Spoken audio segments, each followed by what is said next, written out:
Russia is losing from 5 to 900 people dead and injured every day. We cannot trust this information. We don't know about the Ukrainian losses. Negotiations is always better from the strongest position. You will not see their mobilized Wagner troops or the prisoners, and they will be able to deoccupy new territories. Maybe it's a good distraction to the Russian forces.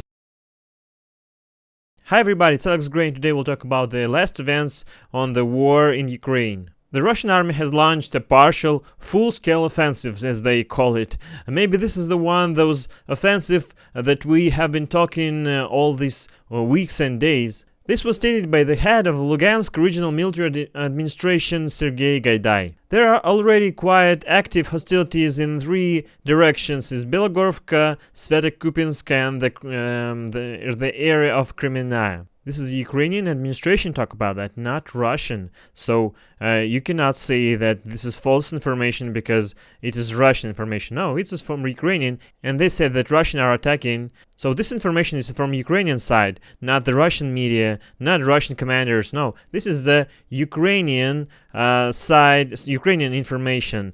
So this cannot be a lie because they talk about the offensive operation against them. They're not talking that how Ukrainians are winning, or how they are defeating Russian forces. No, he talked about those military offensive operations that is going successful from the Russian side. There are 3 directions. They are going pretty strong. They gaining those territories. So this information can be true. He said that recently shelling of their position and occupied settlements has become more frequent, so the attempts of the storm the position and of defense forces by infantry and with the support of heavy equipment like tanks. So we can talk about this escalation has begun over the last couple of weeks. The 76th Division of the Airborne Armed Forces of Russian Federation, however, these units are well provided, and they have gone through the combat coordination, including on the territory of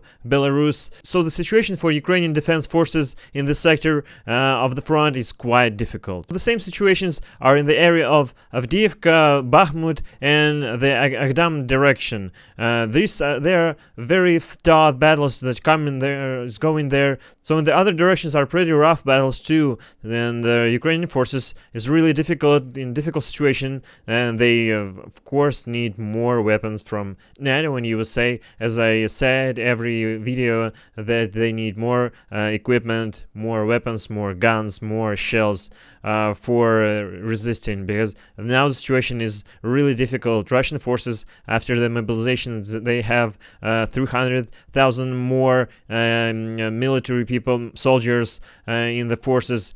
The production of Russian military industry is really strong. They're making a lot of tanks, a lot of weapons. You could say that they're working 3 shifts a day because it's really, you can see by GDP, by raise the GDP of Russia, because they produce so much military units, so much military production, that the GDP is rising because of this military production. So this is the indication that all the money from the Russian budget, not all, but a big percent of Russian budget is now going to the military.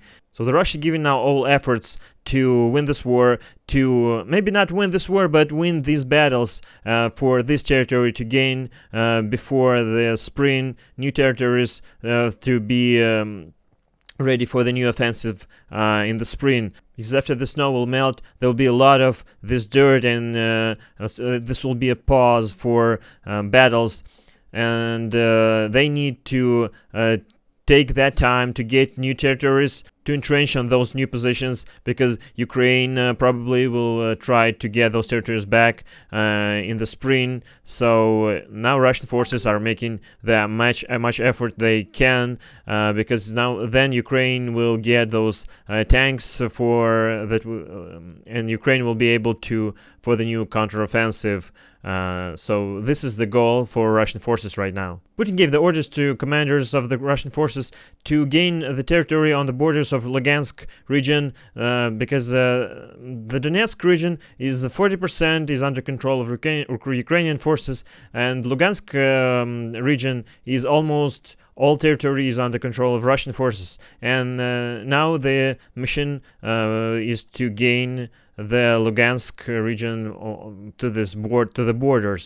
Maybe then they will try to negotiate with Ukraine, because negotiations is always better from the strongest position. So if Russia gain a lot of territory and negotiate about the stop of the attacks with Ukraine, this will be the strong position for Russia, because they already got those territories. They just need to entrench and to consolidate all forces on the borders and ready for the new maybe attacks, or if Ukraine will surrender and give those territories.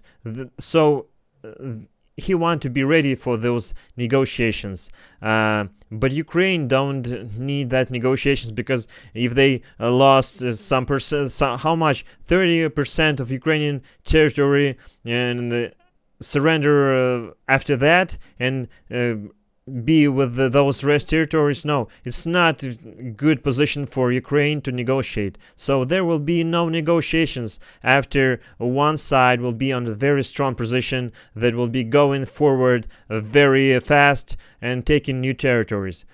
So I don't think that there will be any negotiations in the next month.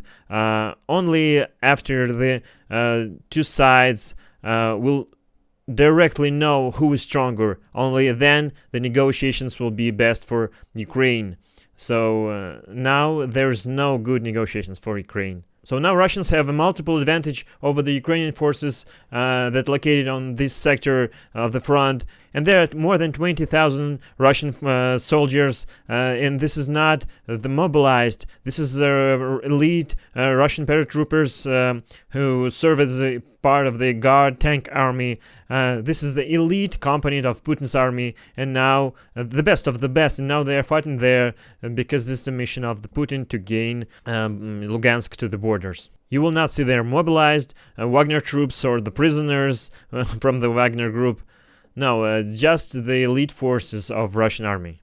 We expect the Ukrainian counteroffensive in the April and the May after the snow melts and the weather will be fine and there will be no this rains, and tanks and vehicles will be able to go through the territory. So we expect the Ukrainian counteroffensive in the April and the May after all these obstacles with the weather will be no more, and the vehicles and the tanks will be able to go through the territory very fast with those new tanks from USA and NATO. So this is the word of General Budanov, the head of Ukrainian military intelligence. And the counteroffensive of Ukrainian army will be on the south because they need to cut those supply roads from the Crimea, and they will be able to deoccupy new territories, maybe even the Crimea. But I don't know about Crimea. They lost a lot of territories in Lugansk, Donetsk, and why they will go down now to Crimea. They first need to deoccupy those territories and not go into the Crimea where the forces are ready to defense. It's not a good idea to go to Crimea in the spring. Maybe it's a good distraction to the Russian forces. They will show that they are going to Crimea, and Russian forces have to concentrate some army there, and they will go and deoccupy those Donetsk and Lugansk. We don't know, we will see it, the spring will show us what will happen there. Russia is still using the Iranian drones to destroy infrastructure, and they send in those drones to the Kiev, but all these drones was destroyed by the air defense of Ukraine, and now it's not those massive attack of the drones that we see several months ago after the Iran gave a lot of drones to the Russian army. No, it's they don't have so much right now, so the attacks are not so massive, and the Ukraine air defense is able to hold those drones. Some of them, of course, got to the infrastructure, to some territories, but not the main, like Kiev. No drone will fly there. Only on some borders of the Kiev, in the region, some, of course, drones hit the targets and people died. And Bakhmut is almost under the control of Russian forces. Only the south of the Bakhmut is under control of Ukraine, but we don't know how much they will be able to hold this region under the attacks of the Russian army. And it's very critical, very difficult situation for Ukraine in there. but they are holding some territories, but they are retreating slowly, but they are going back, and Russian forces are in the circle, holding this in the circle of the Bakhmut, and after maybe several days, maybe a week, I think we'll see that Russia gain the Bakhmut. But the city is empty. All people that live there, they just go away. All of them flee because this is very dangerous area right now, and no one want to be there. So people just flee from there. There are more Russian forces than Ukrainian, and they are gaining the Bakhmut. So the Ministry of Defense of Ukraine is talking that Russia is losing from 500 to 900 people dead and injured every day in the Bakhmut, but just they going. We don't know. We cannot trust this information because it's from Ukrainian side. From the Russian side, there's no any information about the losses. We don't know. Ukraine, of course, will talk that they. Russia is losing a lot of people, but if they lose 900 people every day, how they can still going and taking the territory? No, I don't think that this is not true. This is just information for Ukraine to not surrender, and that Russian is losing a lot more than Ukraine. We don't know about the Ukraine losses. They may be losing more than Russia or the same. But Ukraine, of course, in the best position, but because they are defending. Attackers always lost more than defenders. So I don't know, but Ukraine is losing not so much as Russians right now. So stick to the channel and watch for the more videos. In the next days, we will be watching the position and what is going, the situation in the war in Ukraine. And so hit the like, subscribe for more, comment down below what you think about that, share with your friends. This was Alex Gray, and goodbye.